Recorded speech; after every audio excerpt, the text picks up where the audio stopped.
Hi, everyone. Good morning, good evening, depending on where you're joining from.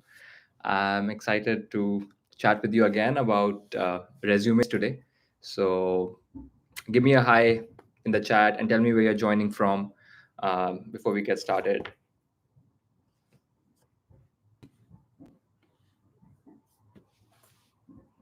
Looks like we have some folks already in. So, just drop in the chat your name, where you're joining from. Would love to say hello to you till we build quorum and get started with the session. Hey, hi Suresh. Thank you from joining. Thank you for joining from Coimbatore. Nice to have you. Hi Bhavya, joining from Saharanpur. Nice to meet you, Bhavya.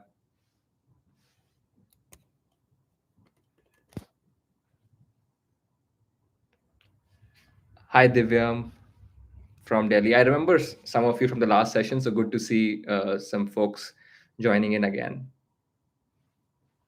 We're gonna give it some maybe like 2 minutes so that everybody joins, and then we can get started. Hi Anand, nice to meet you.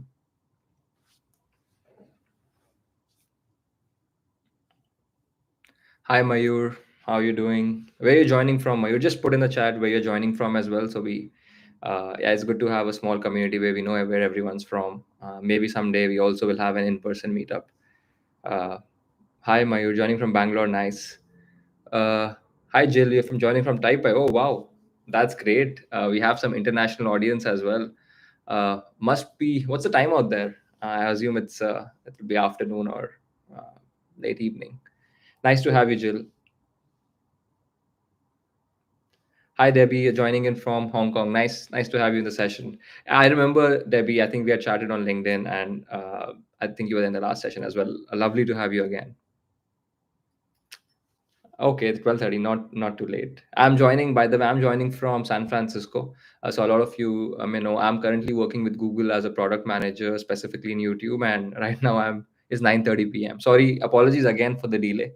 But I'm sure that I'll be giving you some substantial information in the session that will be useful for all your MBA applications. Hi Shakshi, joining from New Delhi. I remember seeing you in one of the past sessions, so welcome again. Hi Shashank, joining from Hyderabad. That's great. Let's give it a couple more minutes for folks to join in, and then we can get started. Also, in the last session, we had some difficulties in screen sharing, so I'll make sure I keep a tab of the chat this time in case we see some, if you're not able to see the screen, because I would like to share my screen in this session. Hi Parjanya, nice. You were there in the last session as well. Nice to meet you. Where are you joining from? Mayur is asking, is this only helpful for Harvard or also job applications? So today's session will be applicable for job applications as well, because I'll be sharing my actual resume, which I used to apply to the jobs and also Harvard. So it'll be helpful for in general. It's not just MBA specific, but there will be some MBA specific things. So I think it's good for people in both the camps. Hi Bhavna, you're joining from Hyderabad. Great to have you. Oh, so Shreya has joined from Mumbai. Nice to have you, Shreya. Awesome, Parjanaya joining from Mysore. Awesome, that sounds great. Just one more minute before we get started, so we have enough folks in the session. Of course, this will be recorded, so but I'll also give some time towards the end for folks to ask their questions specific to their resume. So, okay, sounds good. I think we have some folks in, so I'm excited to share. Hi, Aditya, joining in from Bangalore. That's great. Awesome. Let's get started. So I'll give a quick agenda overview of what I'm planning to do in this session. I'd like to share like some of how do you think about a resume when you're applying either for an MBA or for a job. Leaning more towards the MBA, but this can also be used for your job perspective.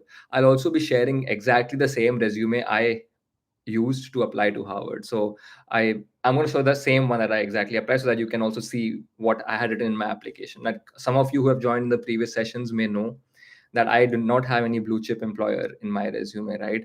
And neither did I go to a top tier, or I would say I didn't go to an NIT or an IIT, right? So what are the things I did in my resume to stand out? I would love to share with all of you so that you can benefit. And these are actually tips which I gained all over, like speaking to current students, during that time, looking at some of the free advice on GMAT Club and so on. So all of that has been collated in like this one session that I would love to share with you.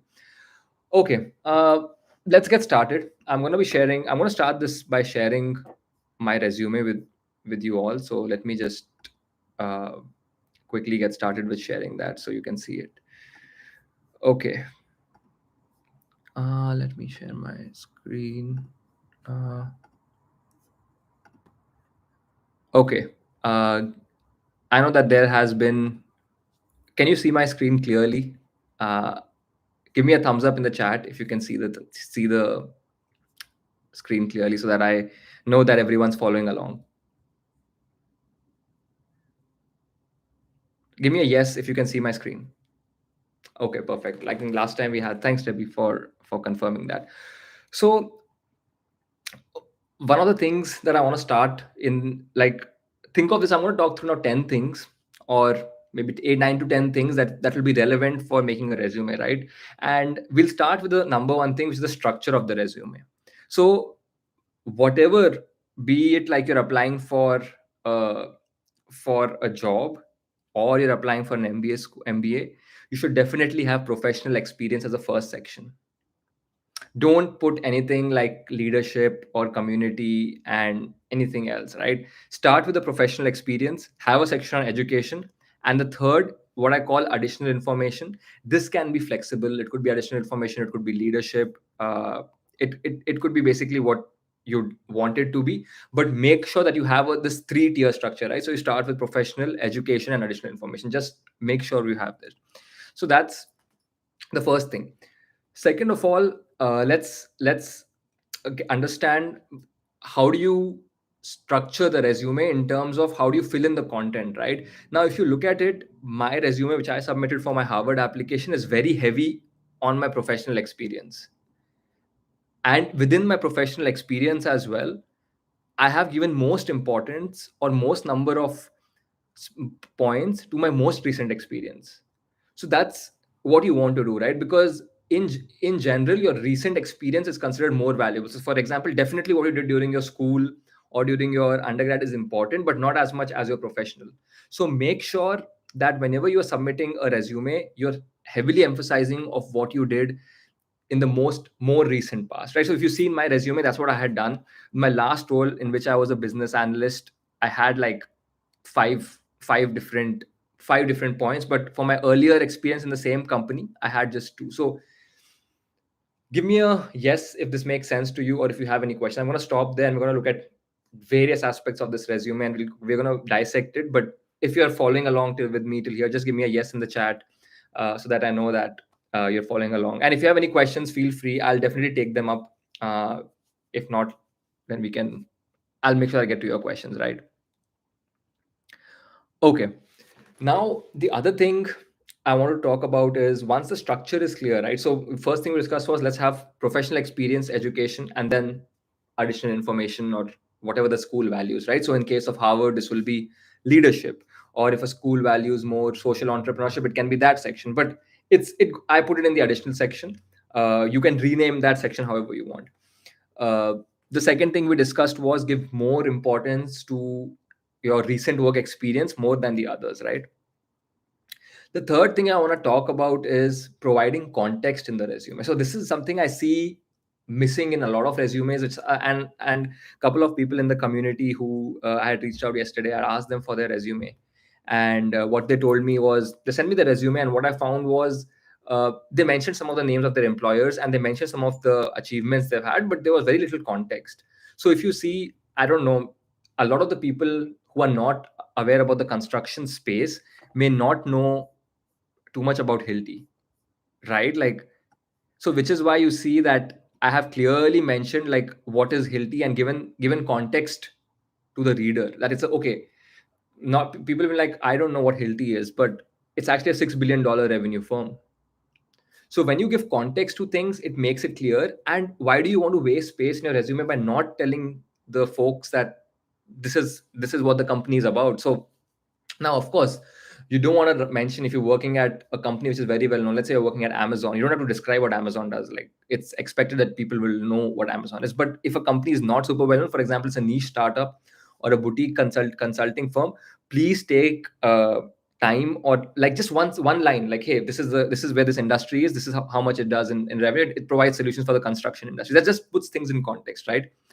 Second things, basically, other thing to put in context is basically, if you look at the next bullet point, right?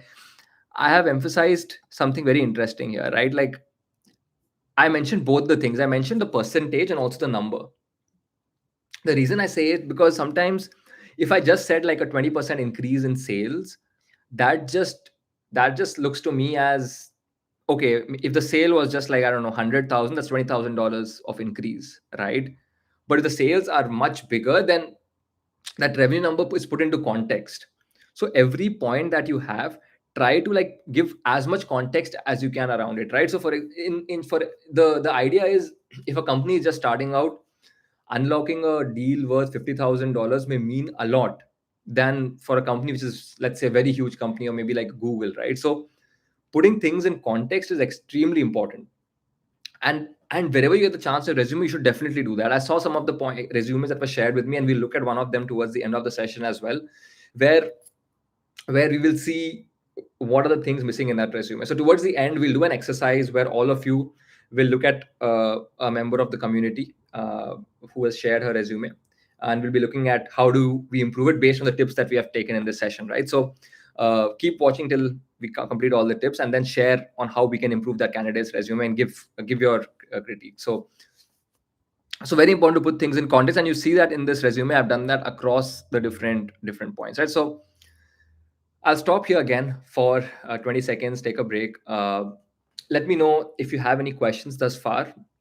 If it's good to go, just give me a thumbs up in the chat that if you're following along so far, and then we can move to the next tip that I'm going to talk about.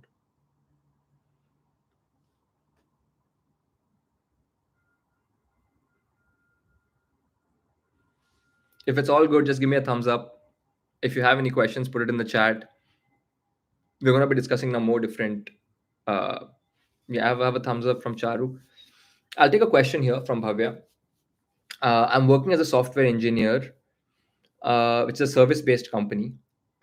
you are you're here mentioning about impact, but most of the times we don't know about the impact we have created. So how do you? So that's a good question, Bhavya.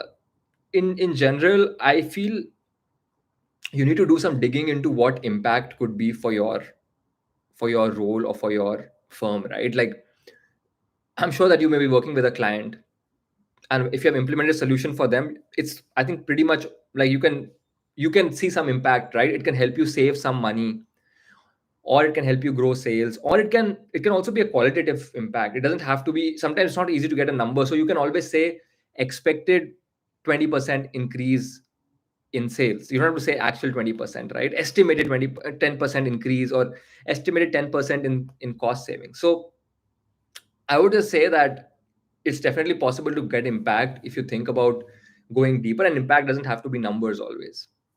Okay, Suresh, you're saying, can you let me know if it's a good approach to complete 1 year? Yeah, let's take this question which are not relevant to the resume a bit later. And let's go to the next point, right? The next thing I want to talk about is something which I look in all resumes, right? Like, I call it like the so what test.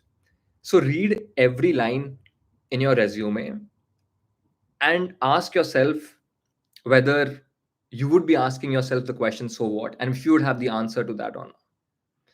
The so what test is basically make sure that every point in your resume has some sort of an impact or a result associated with it. So I mean, ideally you don't want to have a point where you say like, I launched a new chatbot for my company. That's just something that you did, but it doesn't have an impact per se, which is why it fails the so what test. So every bullet point in your resume you should ask the question, so what, is that significant? If you see this, I have used the format where I've talked about an action and a result, right? It's the AR. You can make sure that every bullet point has some result that is quantified, and very specific. So I'm talking about having this initiative which leads to 20% year on year increase in sales, a $300 million. This is a big project that I worked on. So it's the first point in my resume. I talk about an action that I took. So the action that you can see is persuaded, and it follows the result, right? And that's something I followed across these different points. So collaborated, opening a 1 million revenue stream, managed, leading to savings. Like, do you see every bullet point has followed the same structure, right? So make sure every point in your resume goes through the this what I call the AR test, right? It should have an action, it should have a result. Typically in a resume, this is more towards the MBA or higher education aspirants, make sure that the action is little bit more leadershipy. Like, it talks about managing, collaborating, persuading, mentoring, instead of saying things like maybe built. Like, if you built, you can also give it a twist by saying I led. So it's a lot depends on how you word your resume, especially when you're applying to MBA schools. Try to get most in the when you use the action result format. In the action, pick the verbs which are very leadershipy, and the results are very specific in every point. So that's the number one check I do in any resume that I see, or and that I'm helping with. Or the other thing is, sometimes candidates have questions like, should I have the action result first? Like, should I put the action and then the result, or the result first and then the action?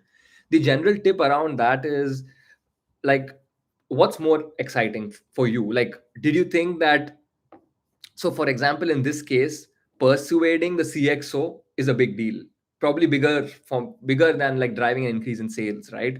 From an MBA perspective. So I put the action first, but sometimes the result could be even bigger than the action. So for example, the chatbot had like 1 million downloads in the first year of its launch, right? For example, so that's a huge result. So you go focus for the result and then put the action. So uh, that the chatbot had these many results, and I did this by managing a team of 3 people and building the team from ground up. So action becomes second in that case. Either ways, your every bullet point should have an action and a result. What comes first depends on what's more important, like what was more significant. In general, I feel for an MBA, the actions are pretty much more important, so I usually put the actions first.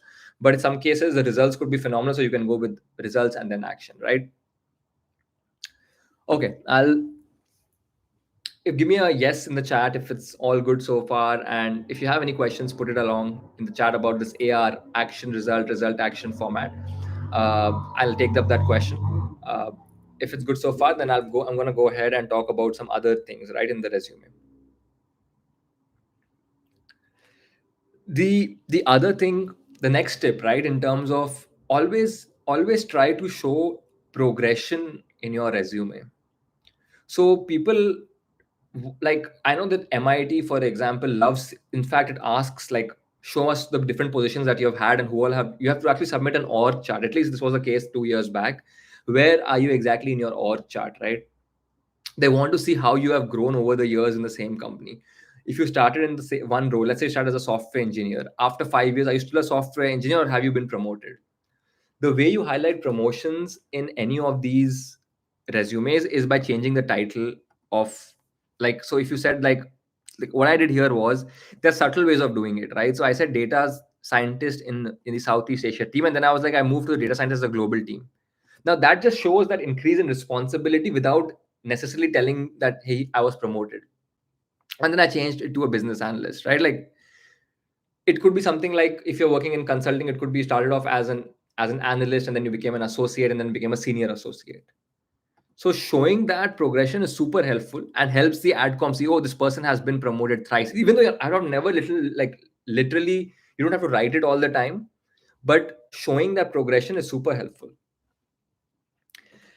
Yes, actually, I'll get to that as well, on how to do that and why that is important.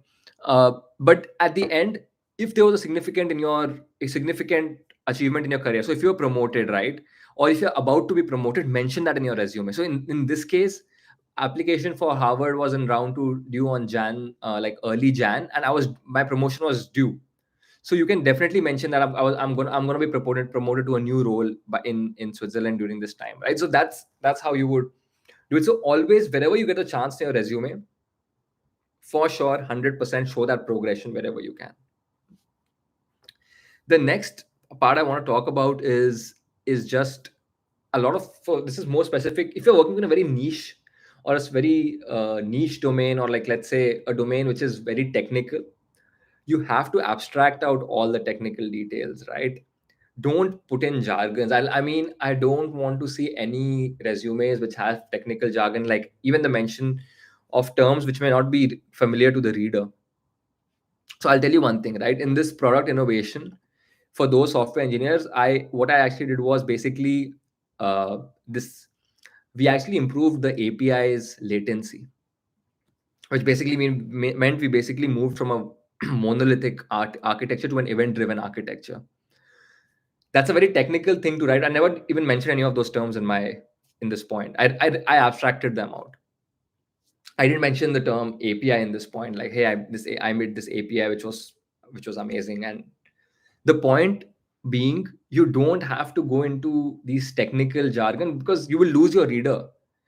I think last session we were just discussing on like 10,000 applications being submitted to HPS. Do you think that they'll want to spend even more than like 10 seconds on a resume? No, right?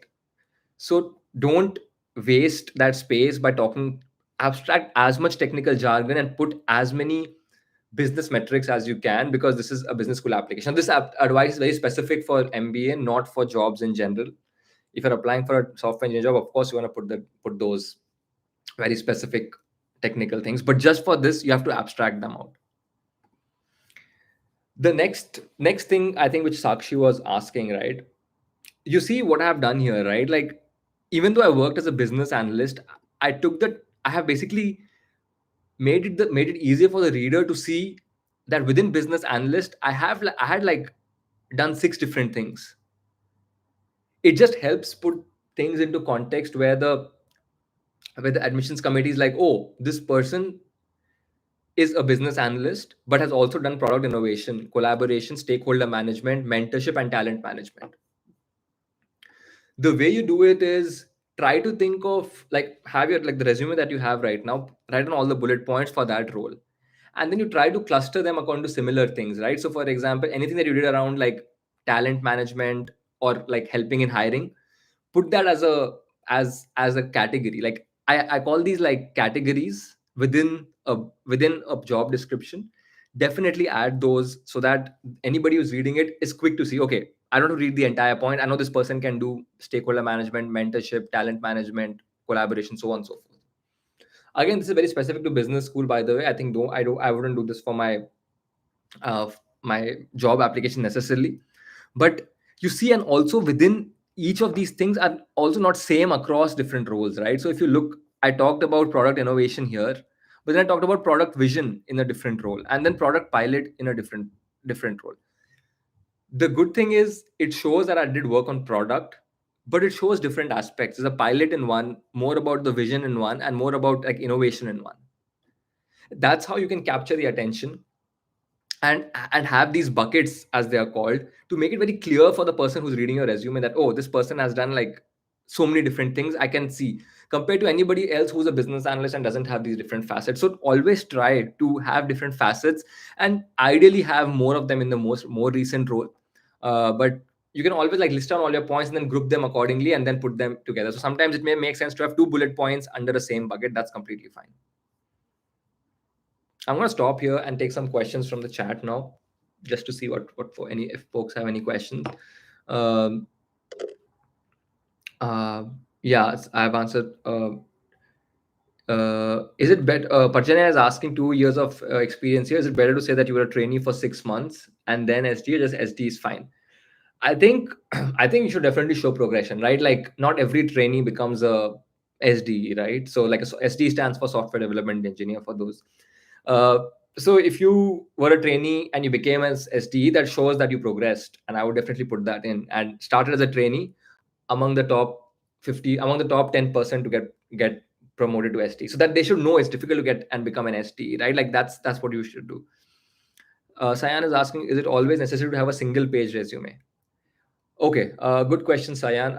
I would highly recommend, the general tip here is for every 10 years of experience, one page of resume. So if you have uh, 20 years of experience, which I'm not sure if every many people here would have, so then two pages are fine, but please stick to one page resume. I think you have to be, it just shows that you're able to put down your achievements in a neat, in let's say in a succinct format.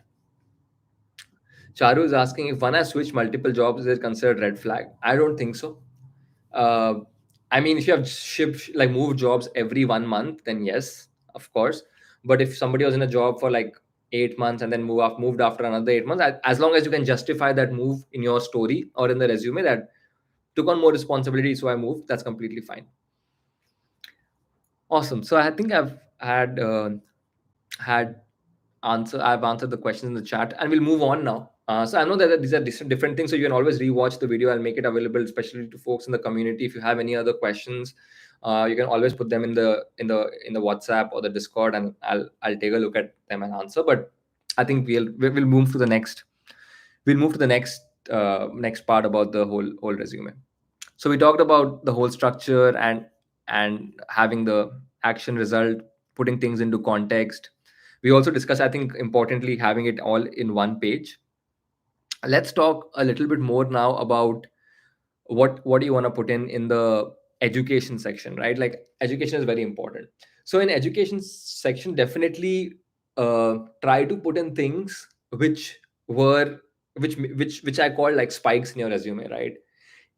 If you have had a decent GPA, definitely put it in. I know you've already put it in the application, but things which are good, why not repeat them in your thing, right? Like if you had a high GMAT, put it in. If you have a high GPA, put it in. This is a great place to mention anything that you have not mentioned in your essays in general, right? So for example, if you were so I was a part of ISEC, which is a student-run organization. So I definitely like didn't talk about that in my essay. So I just put it out here. It just shows like the idea always is your resume and your essay should complement each other. So don't try to fit everything in your resume in your essays and vice versa. So I think education is a great place to talk about any awards that you may have won, any scholarships that you may have uh, been awarded. But always remember to put things in context, which is to tell, for example, here, if I talked about the Inspire scholarship, I tell how many people get it, right? Like it's just helps them understand, oh, this person was in top 1% of something. So that's a spike. You want to show as many spikes as you can in this education section, and talk about and ultimately show those different sides which you couldn't have actually done in your essay. So use the space for that. You can always mention your department rank, or if you had like any sort of awards given, or community one. That's very important. Okay, we'll move on now to the next section, and this is on additional information. Now, like I was telling, the additional information section is is very specific to the school that you're applying. If you're applying for Harvard, Harvard focuses a lot on community. So this additional information was basically where I have done stuff for the community is what I wrote. And I would highly recommend that if you're applying, like see what the school values and tailor the section accordingly, right? Some people love international work experience. So in CR, I would make a section on basically international uh, work, like international assignments or international leadership positions or what, something like that, which just shows that this person has international experience. For a school like Harvard, I would heavily focus on something like community. So I talked here about my work with Niti Aayog and what I had done there. And this again follows a similar format to what I was talking about in the professional experience. Like, I put context. Like, what is Niti Aayog? I don't think the AdCom may necessarily know what this is. Give context.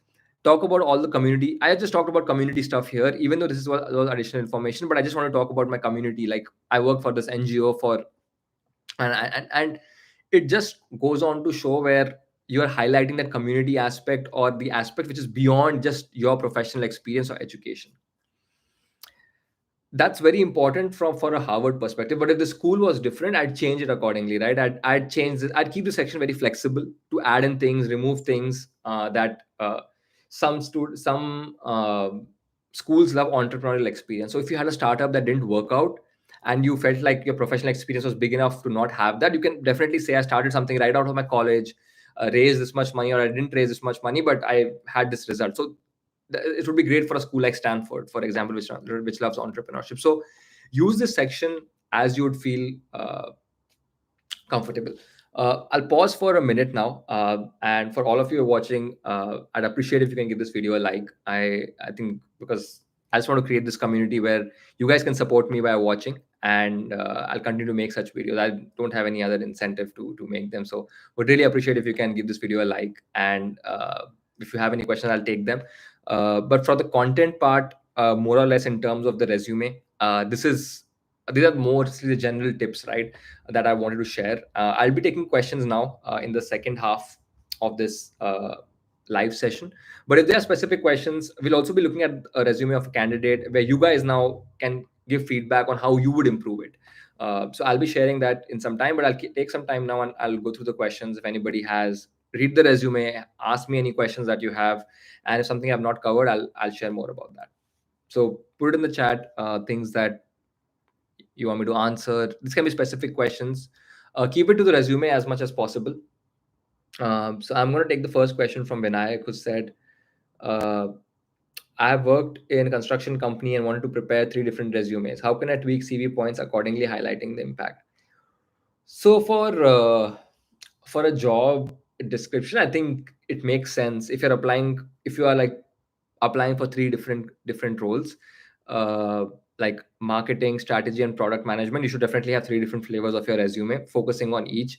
And how you focus is that's goes into more in the job search, but look at the description, and try to modify each point by prompting ChatGPT to tell you, hey, this is the job description, this is my resume, uh, and you can basically make. I made each a different flavor of my work experience for each different role I was applying post MBA. But I think for in general for MBA folks, I think you can have one standard resume that you can use to apply to all schools, except the additional information section, which you can change based on what you want to highlight, right? Mayur is asking, what about ATS and stuff? So I don't think ATS matters for MBA business school applications. The human reads your resume, so you don't have to worry about ATS for MBA applications. For job hunt, yes, ATS matters, and the way you pass the ATS is by using keywords from the job description, finding those words and mapping similar words into your. You do that for each bullet point, but you don't need it for that MBA application specifically. Where can I find the link to the community you mentioned? Vinayak, just reach out to me on LinkedIn. So right now the community is pretty close. I'd like to keep it that way. Just mention that you attended the session, and I'll be happy to add you in. Could you please tell me which font style? I think this is size 11 or 12. I'm not sure. And this was, I think I can share that. I'm not sure what was the exact. I don't remember the exact font. You can use any font. I think the 8 Times New Roman is great. Like a general Times New Roman and with 12 size, I think is great. But I don't know if this was the same one. Also, I mean, not needless to say, but every bullet point should, like, every new position should have like a date, pretty clear date, start, end, and your role and the location. I mean, this is just like make sure that you have that. This is also, by the way, verified later by the admissions if you get the school, right? So be careful what you put in your resume is actually true. Don't lie on your resume. Just a tip. I want to see if there were any other questions that I missed previously. Um, Suresh is asking, can you let me know if it's a good approach to complete 1 year MBA in a top tier India based college and then again do an MBA from Harvard, as I've not worked in any of the MBB or a top tier tech firm? So just for context, I had actually joined IIM Ahmedabad for a while and had dropped out of IIM Ahmedabad. Uh, the reason for me was where I wanted to be in terms of geography during that time. I wanted to be outside India, and hence doing an MBA from IIM didn't make sense. So I think the main decision here is for you, number one, geography. Like, where do you want to be based? Ideally, if you want to be based in the US, come for an MBA here. If you want to be based in India, that's the decision making framework for me, like where I want to be based. It's easier to get a job in India doing an MBA from IIM. So take that call based on geography mainly, and how easy it is to make a switch, right? So I think those two things you need to be, not I don't think 1 year, like completing 1 year in a college and then do MBA. I don't know why you want to do two MBAs. That will be like you have to answer a lot of questions in your application if you're doing two MBAs. So I wouldn't like say that. I'm going to be now sharing a resume of one of the community members. And this is the resume of Sakshi. She's a member of the community, so she had shared it, and we'll just go and maybe we'll give tips. So whatever you learn from the session, just put in some tips on how you would improve that resume, right? I'm going to be sharing it right now. So let's see if I can share it successfully. Okay.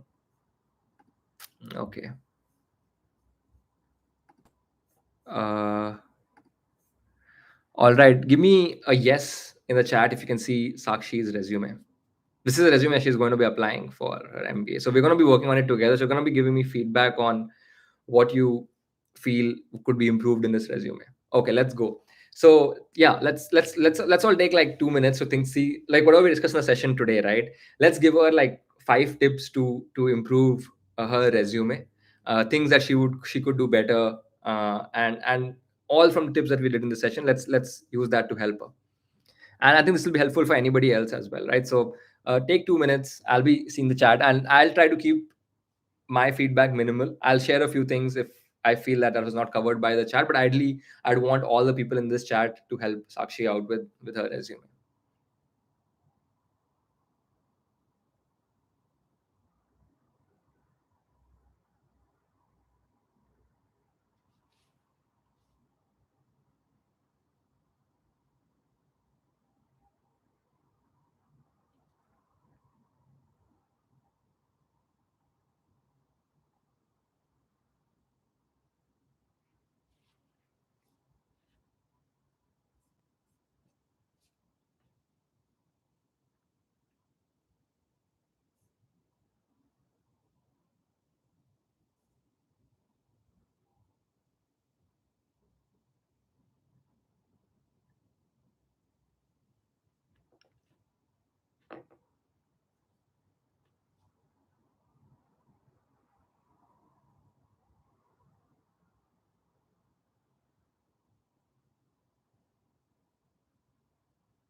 Okay, so Debbie says, keep format consistent. The leadership experience does not have a location. Correct. I think that is a fair suggestion, Debbie. I think that's right. Like you ideally want to give more details that, hey, if you're a Facebook developer, like okay, or if we're a hackathon, where was that hackathon held, and be consistent with that. I think that's good feedback.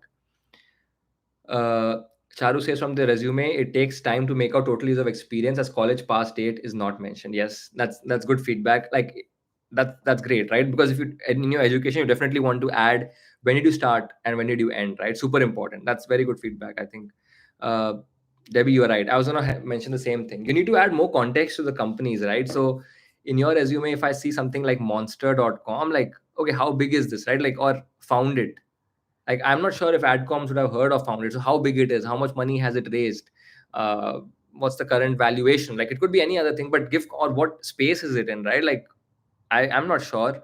So I think that's where I would have added more information, or even for this company as well, right? I think that's what's missing here.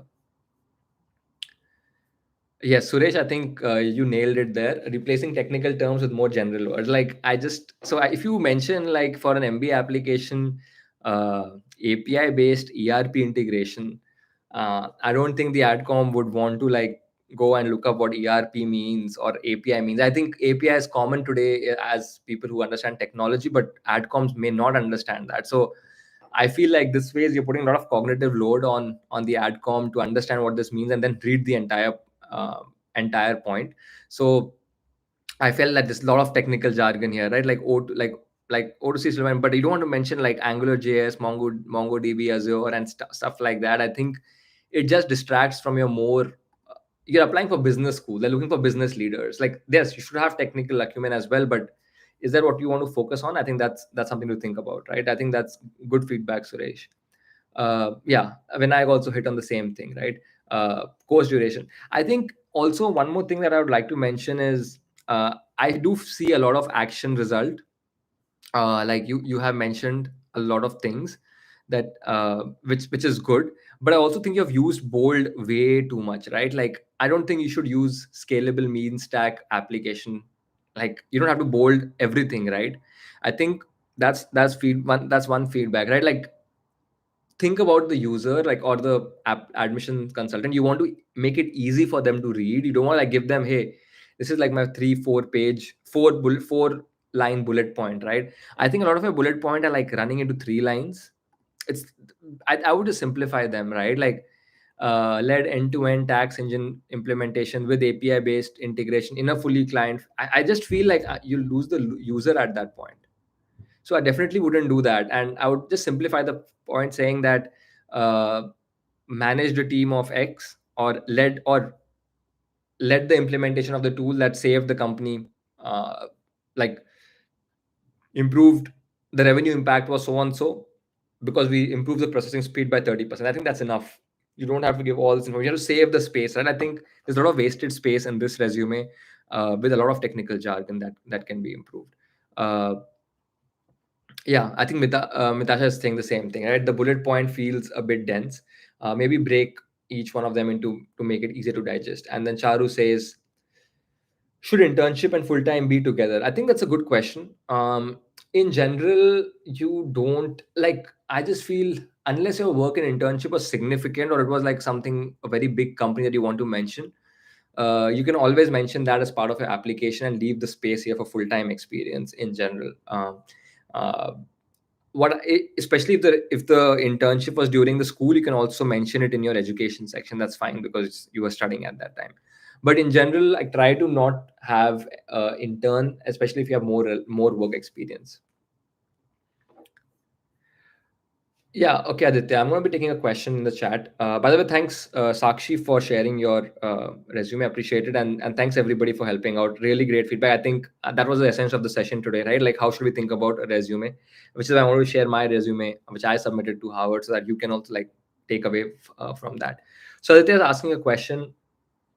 Had a quick question. How important should you add a professional summary section? I don't think you should add a professional summary section for MBA applications. I don't because you're already telling them a story through your essays, so they know what kind of a professional, or even they want to know you at a personal level more than that. Professional summary may be good to have as in a tech job. I'm like indifferent about it, but I would say not to apply with a professional summary for MBA applications. Vinayak is saying, yeah, Accenture has many divisions. Specifying where they are could have added more impact. Exactly. I think that's also good, very good feedback, because when you're saying like, so within Accenture, which area are you working in is not very clear, right? So you can use the space that you see here, which is this line after this white space that you see after Accenture. You can just write working in XYZ division, which is responsible for 30% of Accenture's revenue. I'm just making it up, but it's definitely important to put it in context. Uh, that sounds good. I'll basically now stop sharing and be open to answering any questions that you all have. It can be generic as well. Thanks everyone who joined. Yeah, please give it a like if you enjoyed it, and any feedback for me, you can always use the community chat to put that in. I'll try to like get better content. Just we also are expecting to have pretty interesting guests in the future, so I'm planning to invite my HPS classmates from different industries to help folks out, and also maybe a session with a very famous admissions consultant who's actually done who I actually used the free consultation service from. So just we can discuss a topic on what would be most beneficial for the community. I'll put that in the chat in our Discord and WhatsApp to discuss. But I'll be taking questions now, so it's end of the official session. Those who want to stay and ask me questions, welcome to stay, and you can ask me. Otherwise, I would just say thanks everybody who joined, and I'll be answering questions for folks who are here. Didi is asking, what would be the magnitude of difference between the resume of an MBA college and a job post MBA? Will there be a major difference in approach here? Uh, I think what happens when you're applying in a job post MBA, what you would do is typically have the education section first, especially because you're graduating from business school or that just highlights that they take you from a different recruiting pipeline basically.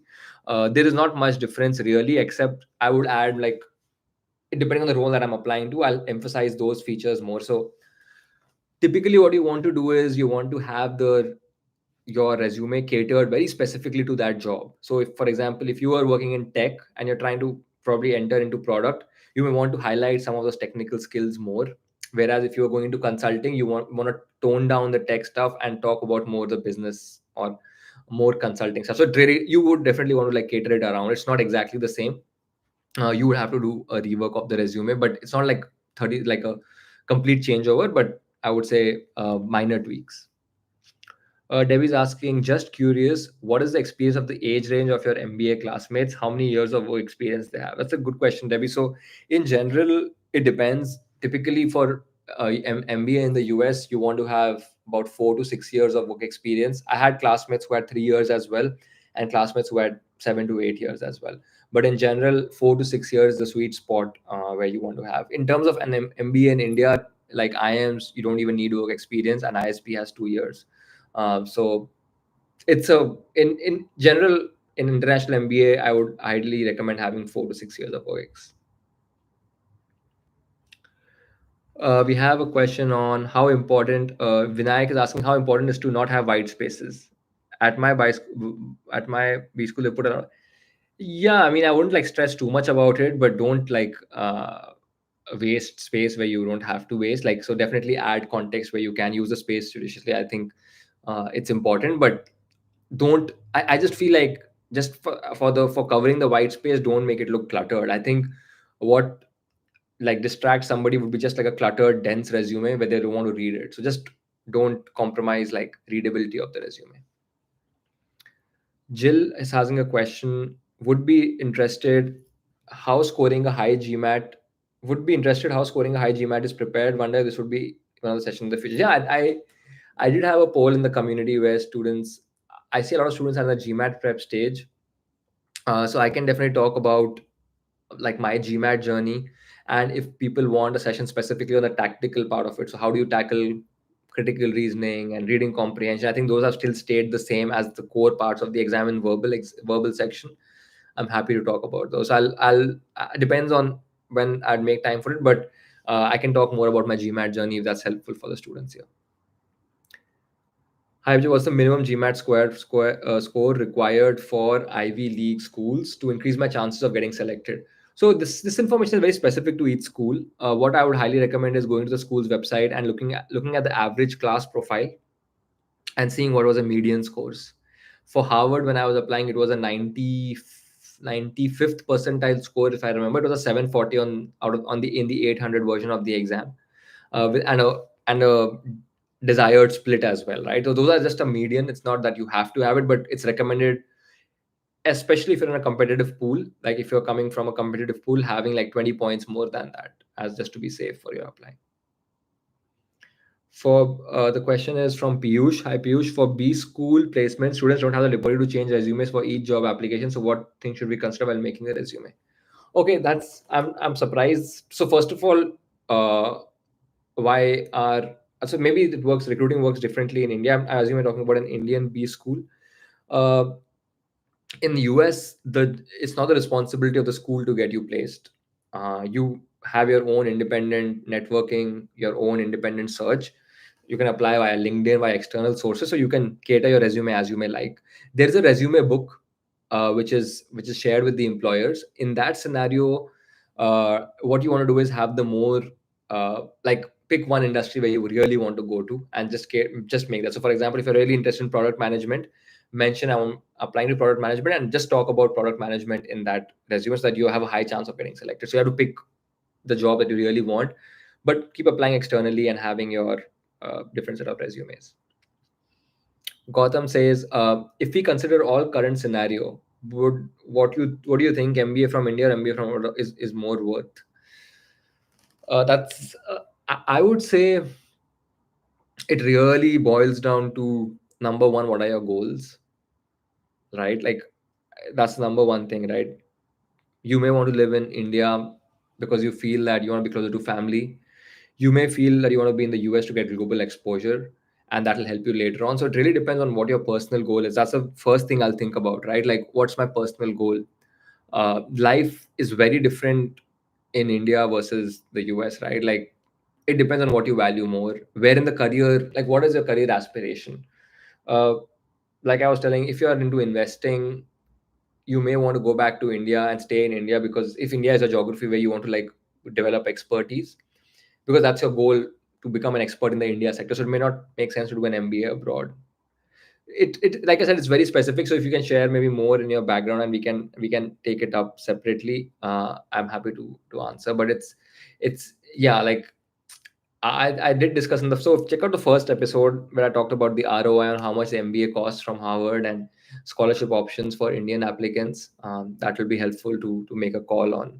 It's not the nutshell is basically you can pay it off in, not like you can take 5 years to pay it off, and you'll be fine. So Vinayak says thank you. Yeah, thanks Vinayak for joining in. Appreciate it. Charu says, can you please share the resume? It will be helpful to edit that. Sure, Charu, I can share my resume. For the, I'll share it within the community. I don't want to maybe share it like, so just like ping me if I haven't shared it. Just drop a message in the community. I'll share it. Okay. If we have any more questions, otherwise we can give everybody 10 minutes back. And I just say, yeah, thanks everybody for joining and asking all those amazing questions. I hope that you got something interesting from the resume, uh, this resume session, and I'm happy to help in any other way I can. So just ping me and we can chat more about putting the strongest foot forward for the MBA applications.